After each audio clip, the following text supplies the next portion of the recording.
मलिकार आया मोहम्मद पवार शामिल करूँ था हिन वक्त खबरों।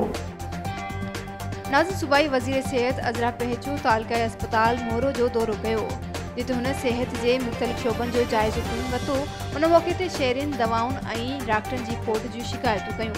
सिंध ऑनलाइन टीवी के रिपोर्टर मुश्ताक सोलंकी की खबर मूजिब उन मौके ते सूबाई वज़ीर सिहत चयो त तालका अस्पताल मोरो की दवाउन की बजेट पास कई है ऐं जल्द तालका अस्पताल में दवाऊं फराम कयूं वेंदियूं ऐं तालका अस्पताल मोरो जूं जेके भी ज़रूरतूं आहिनि पूरियूं कयूं वेंदियूं ऐं डॉक्टरन की खोट ख़त्म कई वेंदी। उन मौके ते अॻूणे सूबाई वज़ीर कानून ज़ियाउल हसन नंजार चयो त मोरो अस्पताल में सहूलतुनि जी खोट के पूरो करण जे लाइ सिहत वारी वज़ीर डॉक्टर अज़रा पहचू के अस्पताल की विज़िट कराई है।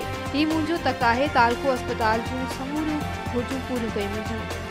उन मौके ते MNA Zulfiqar Ali Bhan, DC Naushahro Feroze, Tajbin Alam, Syed Kazim Ali Shah, Nazir Ahmed Memon, DHO Naushahro Feroze, doctor Asadullah Kalhoro, assistant commissioner Hassan Zafar, Dost Ali Solanki ऐं ॿिया साणस गॾु हुआ। वधीक खबरुनि अपडेट्स जे लाइ ॾिसंदा रहो सिंध ऑनलाइन TV।